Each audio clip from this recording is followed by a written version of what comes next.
Hello, everyone, to this webinar that is organized by the Woolf Institute in conjunction with the Hikma Foundation. The Woolf Institute is an academic institution in Cambridge. We combine our research on religion and society with public education, with outreach, with all sorts of programs that translate our research directly to impactful education. And I won't take up too much of your time because we're very, very curious to hear all about Hassan Abbas' newest book. So I'll introduce the chair for today, which is Professor Sajjad Rizvi, who will who will introduce our speaker, and he will lead the discussions. And if you have any questions after the presentation, please type them in the Q&A session at the bottom of your screen. It will make it much easier for our chair to read the questions and to sort of channel your questions the right way. If you put them in the chat, we'll try to still answer them, but it's better if you put them in the Q&A right away. And we'll also monitor the Facebook post and see whether any questions come from there. So I'm handing right over to our chair for today, Professor Sajjad Rizvi. Sajjad, over to you. Thank you, Miriam, and it's a pleasure doing this. Moderating this discussion today with Professor Hassan Abbas of the National Defense University to talk about his new book, The Prophet's Heir, The Life of Ali ibn Abi Talib, which is published by Yale, of course. And at some point, I think in the chat, you might see a little ad popping up for a discount voucher to encourage you all to go out and get the book, because, of course, we're doing this because we think you should go out and get the book.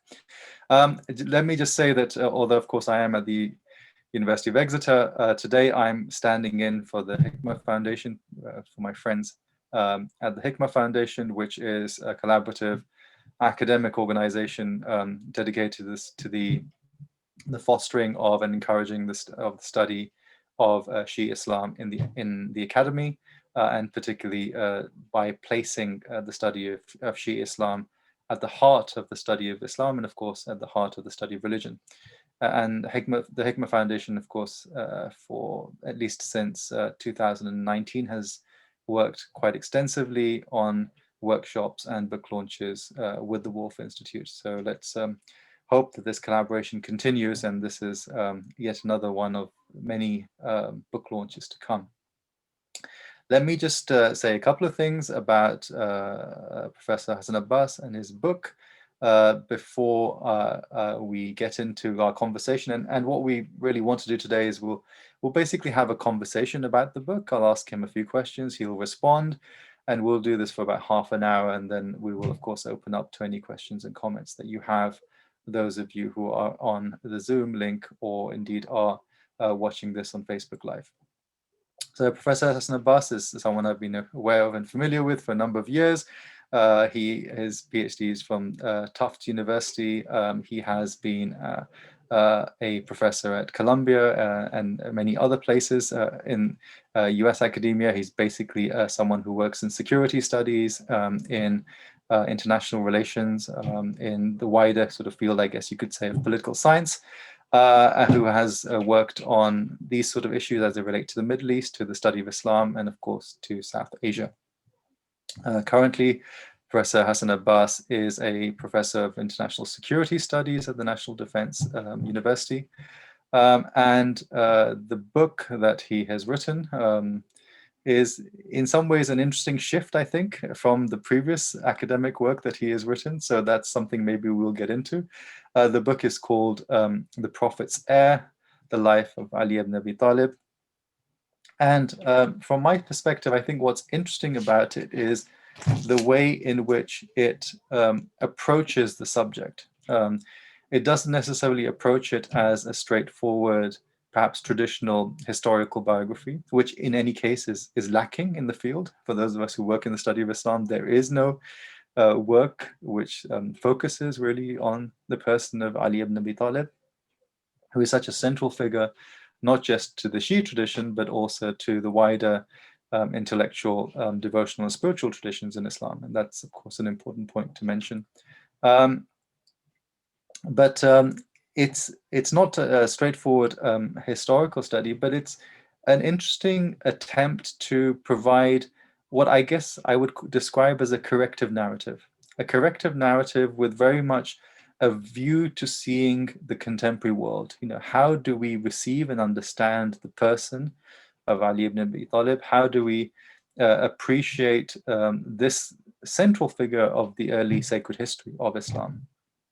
And especially how we might conceive of him as a force, a unifying force for Muslims, and perhaps even beyond Muslims, for those for people of faith, as opposed to necessarily seeing him as a figure of controversy or a figure of division.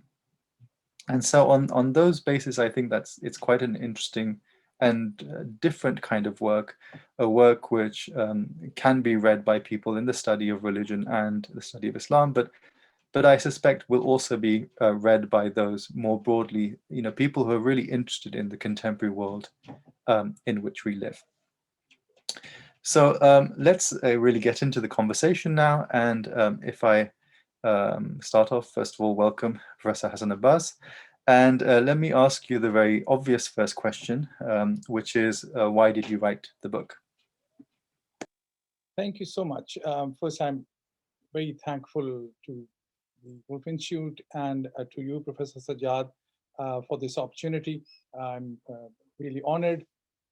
And you have helped me greatly by framing the issue that you have. And actually, that's a good insight into the reasons behind the book. But if I have to say that in few words, one, of course, that there's not much in the contemporary scholarship in English language that was available, and there was a huge gap. But more so, I was driven by, I think, two major factors. One was internal to Muslims, and one is external.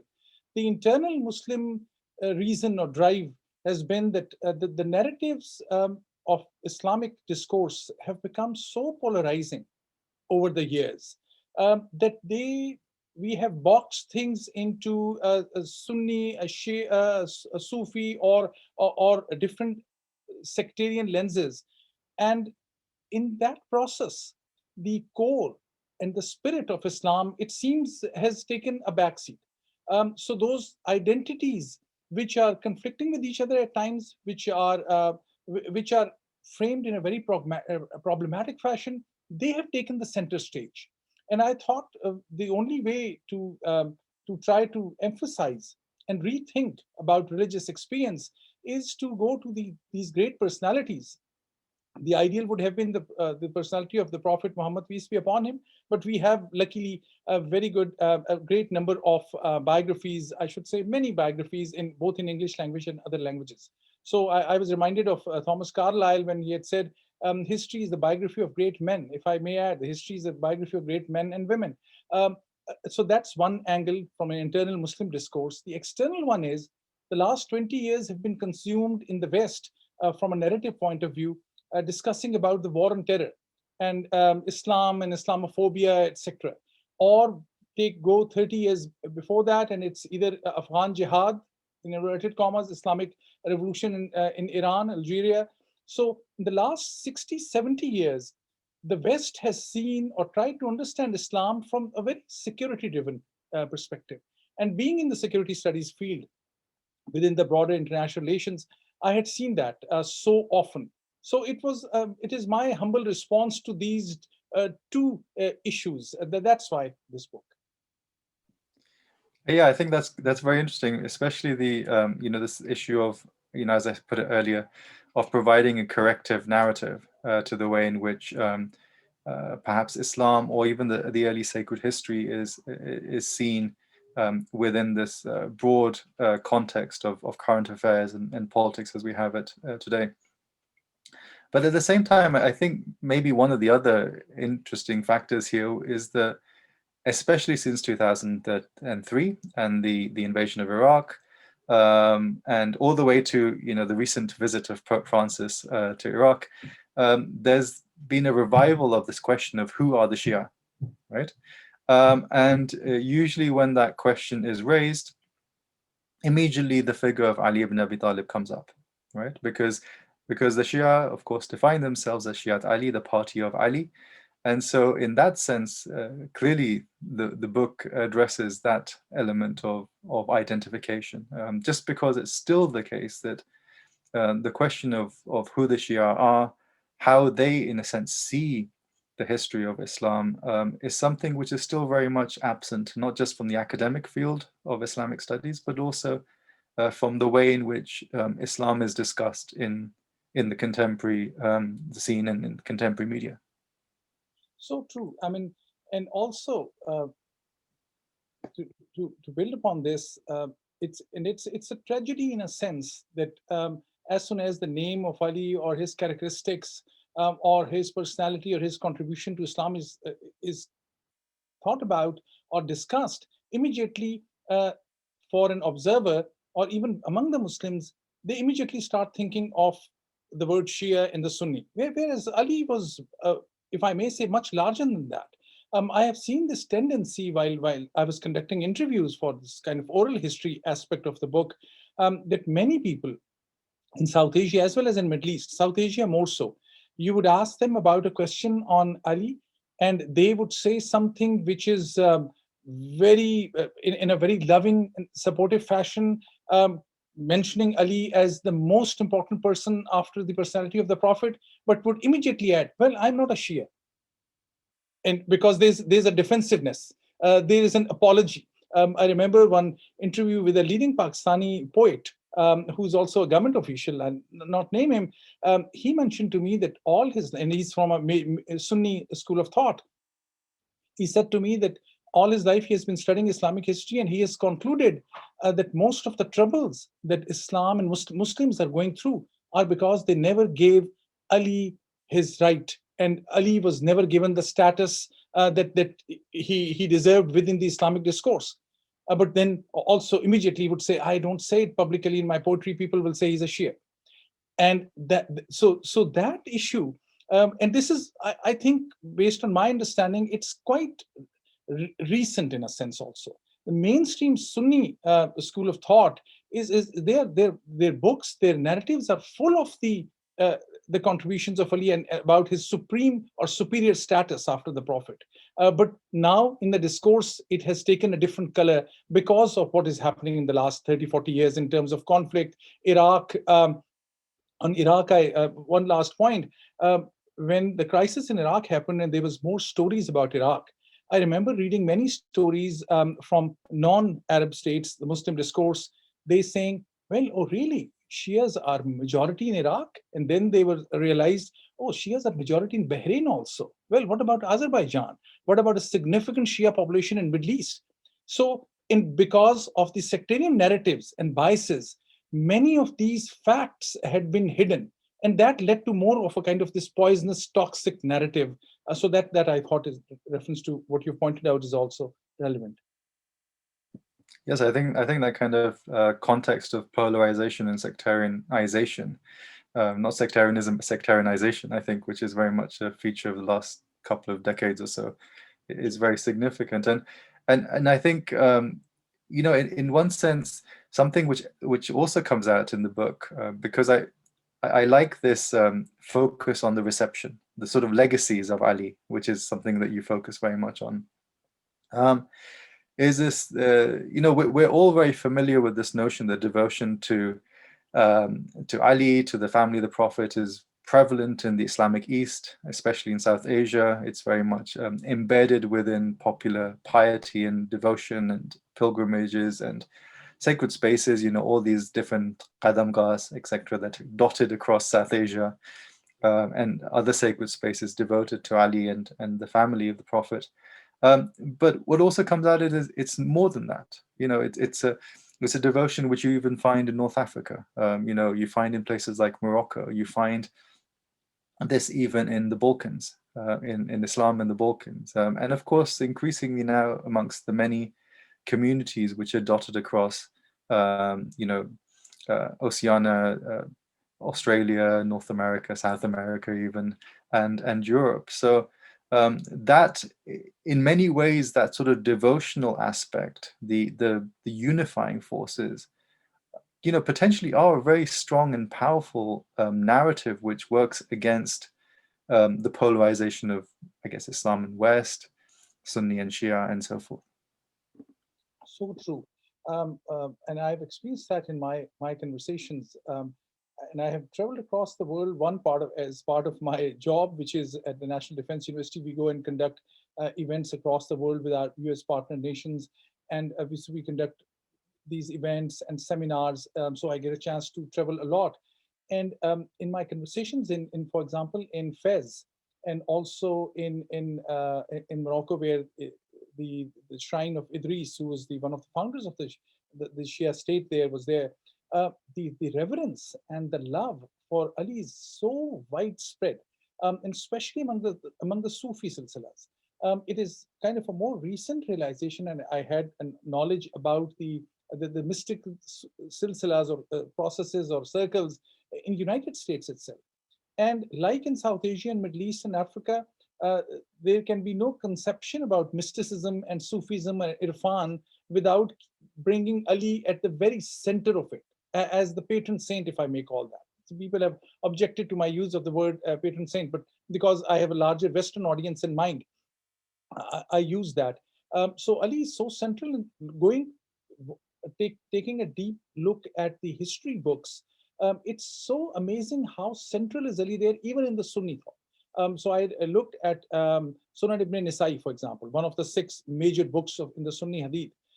He had to himself also, during his time, he had published a collected work on all that he had said about Ali.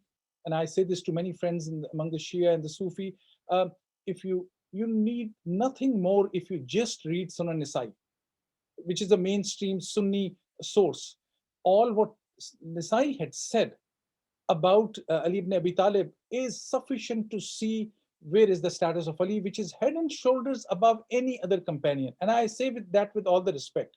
Ali was so bright and superior in terms of spiritual excellence and his work, that there's no need to demean anyone else, and because that then goes into the polarization and go into the other politics.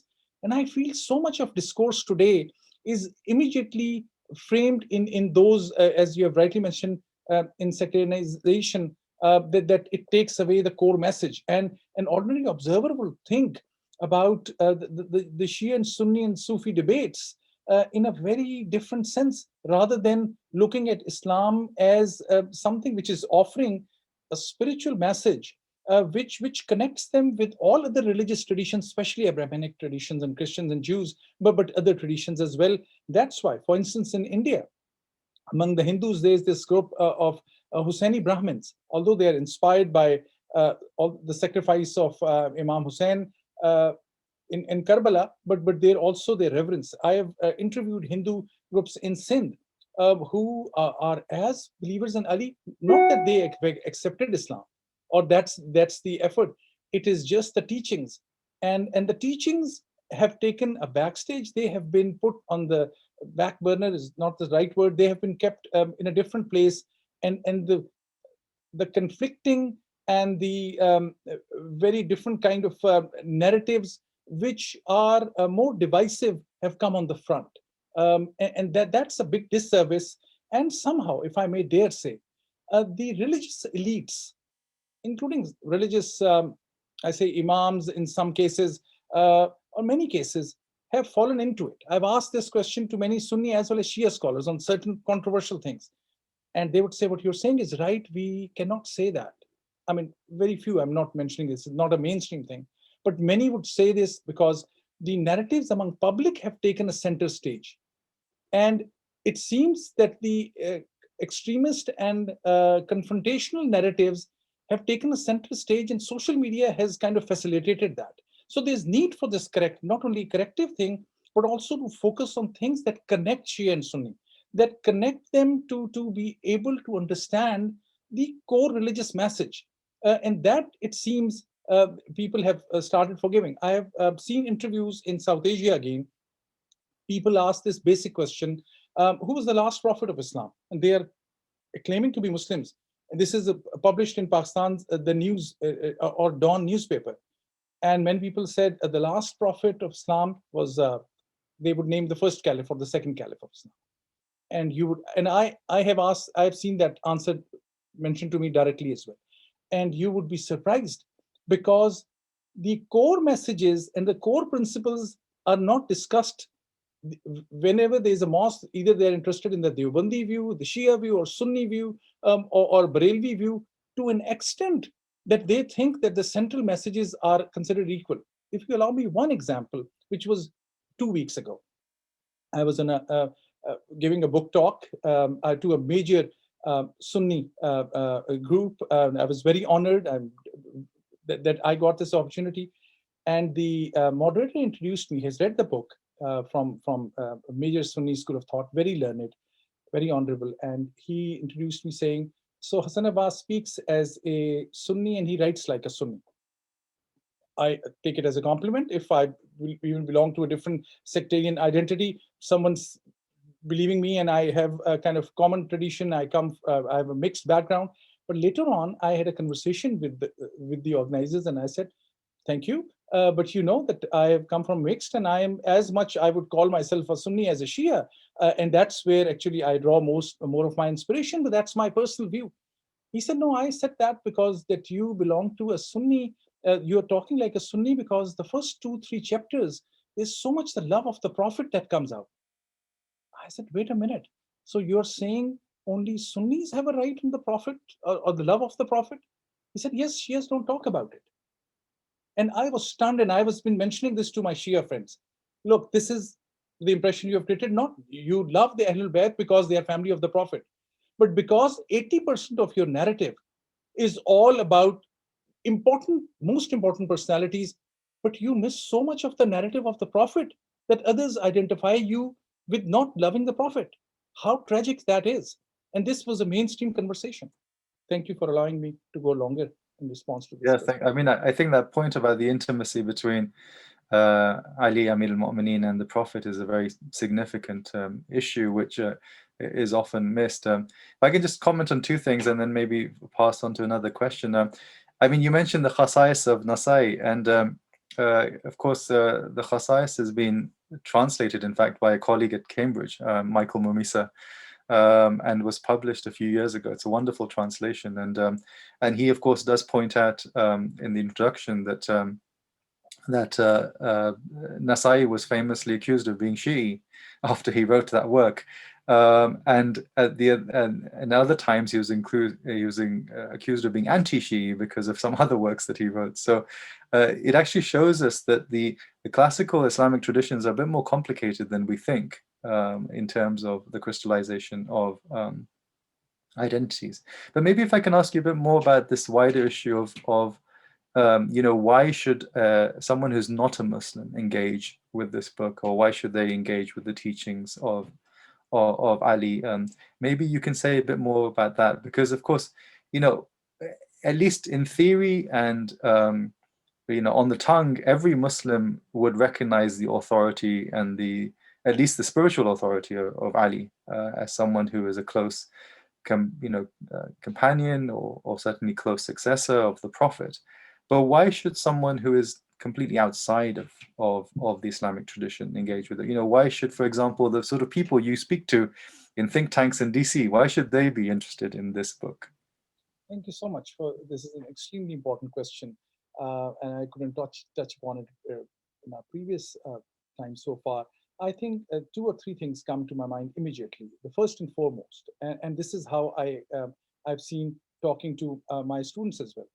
I've taken on multiple occasions some quotes from Ali ibn Abi Talib from Nahj al-Balagha, one of the most, I think, very authentic and credible collection of works, sermons, letters on Ali. All my Western audience, non-Muslim audience, you'll find this book on internet, free PDF in so many places. And I take some quotes about governance from it, and I say to my students just on the screen, saying, who you think said it? Most of the answers are, must be Aristotle, Plato, or maybe it's Thomas Jefferson in Americans. And I said, no, this is Ali ibn Abi Talib. And they would say, who's Ali? I think the idea of justice comes right at the top, which in this day and age, with global polarization, where we are seeing polarization of the rise of the right wing, and Europe and United States is now really facing it in a way that they have to confront it in an effective fashion. The lessons of Ali about justice, about dealing with inequality, comes right on the top. Secondly, after justice, the idea of governance. Many of the ideas, I encourage my audience to read just one letter, maybe if you have time, of a letter of Ali ibn Abi Talib to Malik al-Ashtar, one of his topmost associates and friends. You will feel if this is a modern treatise on governance. The qualifications of judges, what justice really means, what equality entails, what interreligious harmony is, what rights of the people are, how leaders have to be accountable. I think the idea of accountability was central to Ali. In his, and he had shown this with his life. If he had not shown this, it would never have received the kind of attention that had got among various Muslim groups. So the idea of justice, the idea of governance, and very important third factor, if I have to pick just three, would be tolerance. And tolerance, in a sense, by accepting people. His most famous statement, which you had mentioned, the Pope Francis' visit to Ayatollah Sistani Najaf, this one statement which was everywhere was that, which, quoting Ali ibn Abi Talib, saying, there people are of two kinds, either your brother in faith or your brothers in humanity. I think that runs very central, and in a global sense, for the sake of interfaith, and it's linked to the mission of this organization, which is this institute, which is doing commendable job and offering us this opportunity as well. So tolerance plus the respect for the other, not just merely tolerating, and that Ali had shown during the time of the first three caliphs, which he had a position. Ali ibn Abi Talib was very clear, according to the Sunni as well as Shia sources. He believed it was his right to be the first caliph. However, he never made it a point that he would go and fight and just completely take a different stance or go in a different direction. His not only tolerance but cooperation and compromise, keeping the teachings and values above himself. So the idea of selflessness, if I may add that, tolerance, but in a sense that it goes to compromise to an extent that it was totally selfless. I think these four principles will help the Western reader connect the Islamic great heroes with their own heroes and see that some of the common themes, and in a modern contemporary sense, these attributes, as may important as they seem, are so much missing from the modern leadership, whether political especially, but in some ways religious as well. So these would be the central points I would focus on. In fact, that already connects with some of the questions we're coming in. I mean, if I just add one point on the famous letter or advice to Malik al-Ashtar al-Nakhai, his famous companion, who, when he sent him as governor, of course, the famous UN report, the Arab World Development Report back in 2002, had highlighted this as an important model of governance which the Arab world should follow. But it's much more than that. And I think the other piece, text which I would point to, which is also collected in the Nahj al-Balagha, this famous 4th, 11th century compilation of sermons, letters, and sayings, is his very famous a testament or will to his son, which is a wonderful collection of ethical advice, and it actually tells you a lot about parenting, which many of us who are parents are always concerned about this issue of, what is it that how can we help our children to be, fully kind of conversant, contributing to our community and creating our future in many ways. Those two texts are wonderfully good. Unfortunately, the problem we do have, especially if we're talking about English, is the lack of really good translations of such texts. And I would certainly address this to my colleagues who work in Islamic studies, is that, and especially Shia studies, is that we need to do a lot more to actually have these sorts of key primary texts available for an Anglophone readership. We just really have failed And I'm hoping that some of the work that the Hikmah Foundation can do in conjunction with the Woolf Institute and others can actually contribute to that issue. Absolutely. Before we take on maybe another question, can I just ask you something about the future? You know, you end on this point about the future of Islam. And while I understand, of course, part of it is about this corrective narrative and how we could sort of engage in the contemporary to speak towards that. But what sort of future of Islam, not just of Islam, but what sort of future of the world do you think might emerge out of a more serious engagement with the teachings of Ali ibn Abi Talib? Thank you very much for this question. I think in terms, and that's why I framed my final concluding chapter as Ali and the Future of Islam. One, again, is, I know I'm repeating, but it's because it's so central an issue. One is for the Muslims to be able to rethink some of the things that they have boxed themselves in, especially when it comes to sectarian narratives and sectarian identities. I think because when Muslims will be at ease with each other, they will be at ease with the outsiders. And I maybe I'm thinking more now as from wearing my hat as a security studies scholar or expert, that the sectarianism what the Western world had also failed. I'm generalizing it. I'm part of it, and especially being in a national defense university. I feel the internal what the Western scholarship also on security studies had failed to realize was that the religious extremism that is coming out from groups like ISIS to Al Qaeda to Taliban, at the core of it is always first very, very sectarian. And so the West wanted to stay away from going too deep into that, and just trying to deal with the kind of the symptoms of it rather than going to the roots of it. So sectarianism has to be dealt with, and Ali, with his magnanimity, with the beauty of his discourse, the excellence of his spiritual worldview, provides that link which brings the mainstream Sunnis and Shias on one platform, thinking, going to each other, talking to each other, not in a demeaning sense, but as part of the Muslim narrative. And that happened in history. It's not a new thing. Ali himself stood for it. If that happens, I think that will be the most effective way to deal with the Muslim extremism, which is an issue, which remains an issue. There's no doubt about it. That's one way. Second is, I'm seeing with the coming of these the social media and the way everything is, we immediately try to go and Google Google or search in any search engine to find about Islam, and so many varieties of narratives which are quite ignorant and unaware of the depth of Islam. They take over the worldview and the narratives of the youth.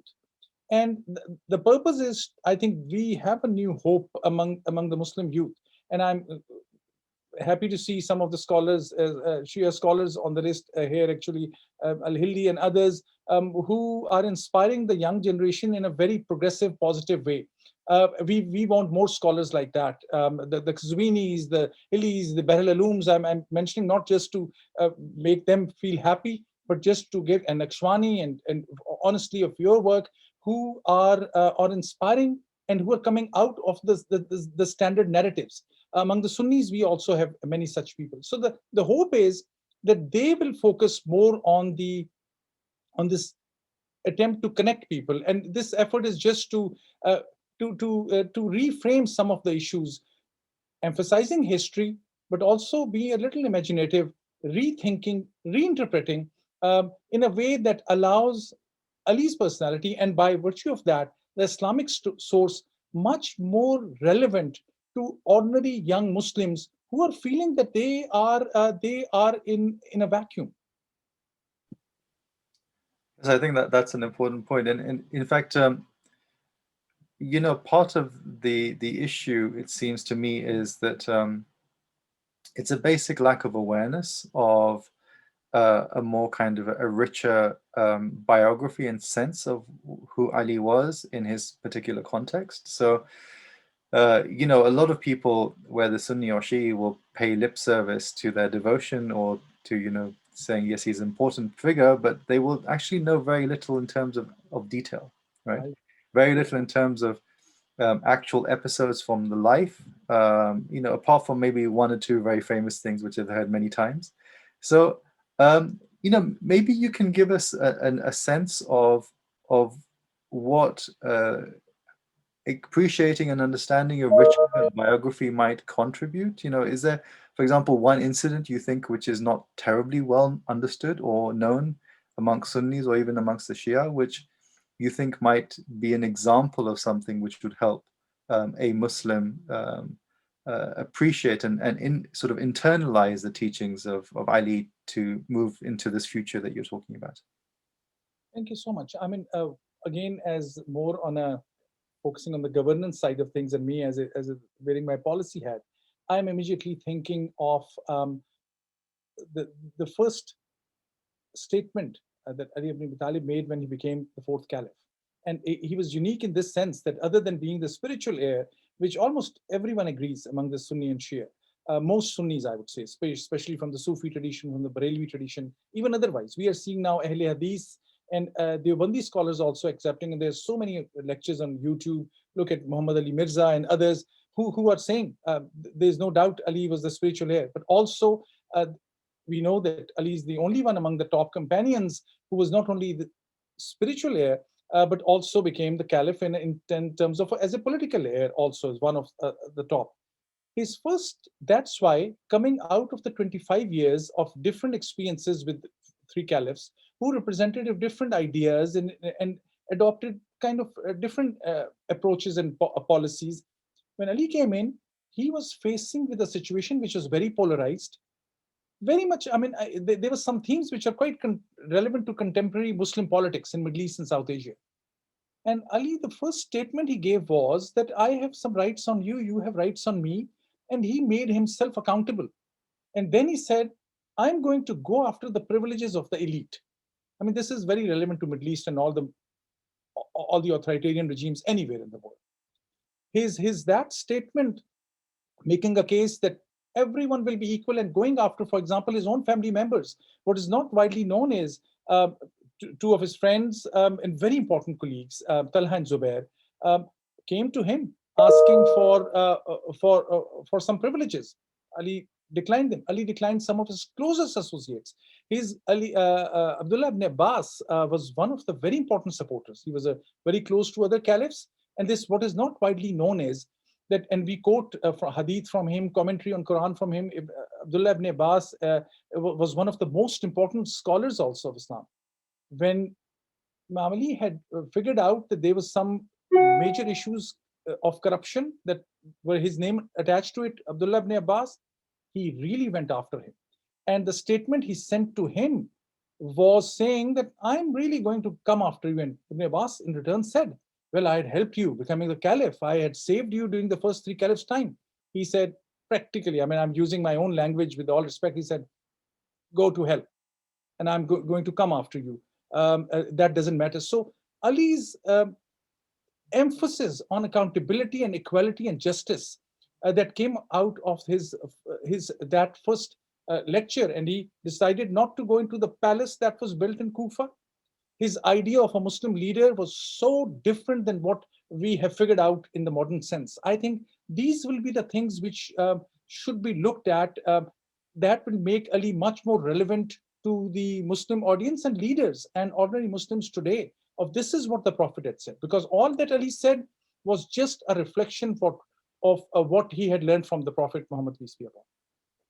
Yeah, I mean, I think that sort of point about, you know, governance as a way to connect people sort of horizontally, but also connect people vertically is very important, because in many ways, what you see in that short period of 3 to 4 years of his sort of caliphate is a rejection of political expediency, right? So the idea that you do whatever you need to stay in power and to continue your rule is a very important point. Someone asked this question about the current, I guess what you might call ethnicized division in the Muslim world, sort of, Arabs versus Persians versus Turks. And perhaps you could maybe talk a bit to that as well, because sometimes it, of course, aligns with sectarian division, but the ethnic division is significant in and of itself. And so how does Ali speak to that ethnic division? Very well said. Indeed, it has become many of these narratives have become very South Asian, Turkic, Ottoman, or Arab, and in a sense that has created a problem of its own, of this view that some groups dominate the religious narrative, or just because of the language skills, they have an understanding of religion which is more powerful. And I very respectfully say, in many cases, when I was interviewing scholars in some Arab majority states, and I would mention a leading South Asian scholar and his or her commentary or a statement, I would say, well, we don't know about it. So if you don't know about it, that doesn't mean that doesn't exist, or that those writing in Urdu or even in Punjabi. I'll go to my mother tongue, actually. Punjabi, some of the poetry of Bulle Shah, of so many other local poets and heroes, what they had talked about Ali and his teachings, honestly, it seems is more powerful than so many others. What Rumi had mentioned, or Shams Tabriz, of course in Persian and some in Arabic as well, but primarily in Turkish and in Persian. And also, Professor Sajjad, correct me. You are a great scholar of these things. If I'm mispronouncing or misstating any name, please correct me. But what I'm referring to is, so without a contribution of Rumi and Shams, can you think of the modern Sufism or even Irfan, which is more kind of a word preferable by the Shia scholars? There was one study, and I'll very briefly mention, that I talk about in the book, is about what they call Sunni Ahl Baitism in Ottoman Empire, and I saw it myself.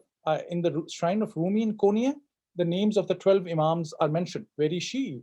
In Medina, the shrine of the Prophet Muhammad, peace be upon him, the names of 12 Imams are mentioned. You would think, is this a Shia place?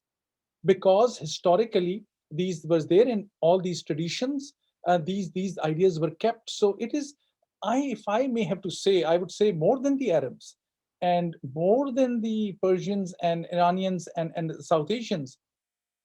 It may be a controversial statement I'm about to give, but I would say the Turkish tradition was among the ones which were able to bring all together, keep aside their politics, I mean, between Safavids and Ottomans and Fatimids, but they may offer a model, actually, what Turks had done in many cases for the Arabs and the Iranians and the South Asians and Africans as well. But that's how I would frame it. Yes, in fact, the classic, the concrete example one has is the way in which he dealt with the question of the stipends and the share of war booty. So, contrary to the previous practice where you had preference for the Quraysh and for the noble tribal Arabs, and in which, for example, non-Arabs, the Mawali, as they were sometimes called, those who were either new converts or were loosely affiliated, were usually given nothing, practically nothing. He completely reversed that, and he said anyone who is part of this enterprise of Islam has an equal share. And I think that's a very powerful message, which, of course, connects with the famous final sermon of the Prophet, where he talks about there's no precedence of an Arab over an Ajam, an Arab over a non-Arab, and of course this continues with the Quranic message of how the difference in peoples and communities and tribes is not significant, but what's significant is your piety and your awareness of your connection to the divine. So I think that's a very important and powerful message within that context. So thankful for completing my argument for this example. Maybe one other slightly unusual question, if I ask. I mean, of course, we've talked about why you wrote the book and in a sense who you wrote it for. Is there perhaps a readership that you're aiming at which would strike our audience as being unusual? Sort of we hadn't necessarily thought that these are the sort of people who you'd want to read it. Is there a particular readership out there which mean, it seems like a strange question for me, but sometimes when you're writing a book, you have to think very broadly about who your readership is. But is there a particular constituency or a group that you think would really benefit from this and would not necessarily come immediately to mind? I was thinking of, this is an important question for me to think about. And I was thinking of my Western audience more because of the language, but both Muslim and non-Muslim. And at times I thought what to leave because there was so much to cover. And I tried to be judicious in at least representing what the Sufi Muslims and those who believe in Irfan view. And also to at least reflect what the mainstream Shia and Sunni views are. So far, based on what I'm listening, I'm getting actually more comments and more questions and more points from the young. Although that was one of the concerns, and I think, but some of the things I've narrated, and partly the reason for that is my three daughters, and especially one daughter who's studying actually where you are close to in London, King's College, Zahra, who helped and who challenged me. She's at age 21 or 2. I mean, she really challenged many of the things on every point, saying, "Baba or Dad, this doesn't make sense. How will this be relevant?"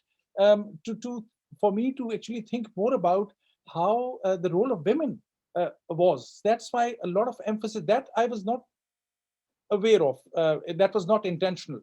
But then the questions about Bibi Khadija, Bibi Fatima to Zahra, Bibi Fatima bint Asad, the mother of Ammar Yasir, many people forget they mention in their sectarian narrative, sectarian is not the right word, in their kind of isolated narratives, many scholars, they so often mention about Ammar Yasir, one of the closest associates of the Prophet, peace be upon him, but they forget that his mother was the first martyr of Islam.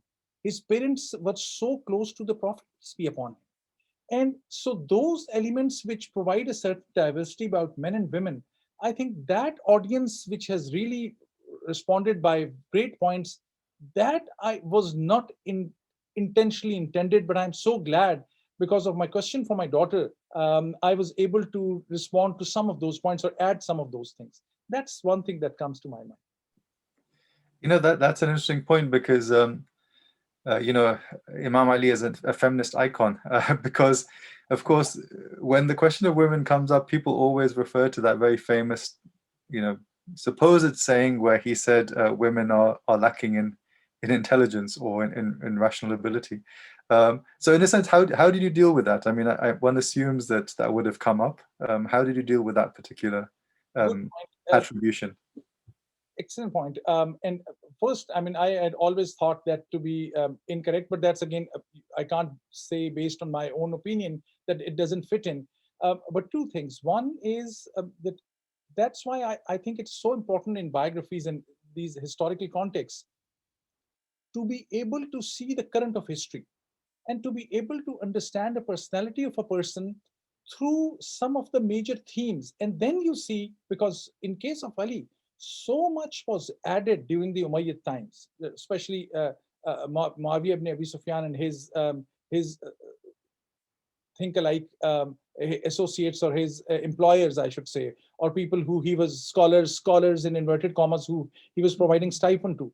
They added so much of negativity around Ali that Ali ibn Abi Talib was cursed from the Friday mosque sermons. Think of how much they must have added. The only way to come out of those narratives is, one is to go deep study like you and some of the other scholars in Europe. In fact, I mean, the contribution that Western scholarship is making to these ideas is tremendous. What we know is from the mainstreams that if we have to look at this specific statement of Ali ibn Abi Talib about women, saying about what you just mentioned, and there are a couple of others as well, one would only be able to answer that if you know the overall personality of Ali, how Ali ibn Abi Talib looked at Bibi Fatima Zahra, how he dealt with Bibi Fatima bint Asad, how he dealt with women when he was the caliph. And you would find this statement to be totally out of place. That's one historical theme. The second theme would be, there's an excellent paper, I'm forgetting the name of the scholar, she's based in the UK, and she has done an extensive paper. She's, I think, studying for a PhD. I'll try in next few minutes and I'll put it in the chat box if someone else remembers. Her paper is specifically focused on this statement, and she proves how that doesn't fit in, and it might be an exaggeration, because it is, to me, honestly, my conclusion is it is inconceivable that Ali could say that. Yeah, you're referring to Amna Inlows, who did a PhD actually with us in Exeter, and it's now been published. Now I know who's the guide behind it. Terrific. Well, I wasn't actually the supervisor, but yeah, she did it with us in Exeter. There are a couple of more questions. There's one, I guess, which is an interesting and important, related to this, which is how do Sunnis kind of respond to the way in which you treated some of the controversial issues? For example, the question of Fadak, the death of Fatima, the relationship with Muawiyah. I mean, especially that latter one, because as you know, in recent times in Pakistan, this question of Muawiyah has become so sensitive and very politicized. So how are you finding Sunni readers responding to these sort of controversial issues? Excellent point, question. And I actually have a good news to report. I have been pleasantly surprised by the Sunni readers so far. I hope they're reading it, but those who have read it, and it includes some scholars, there are a couple of events being organized. I actually, the feedback that I'm getting is that they are appreciating that I'm respectful towards the first three caliphs. I think that's very much in line with the mainstream Shia school of thought. That's what the top most important scholars, Ayatollah Sistani and others, are saying. However, as you've rightly mentioned, the narratives have changed. Let's talk about South Asia, you rightly mentioned. The supporters of Muawiyah, they tried, in fact, to start a nazar or this celebration also. It terribly failed.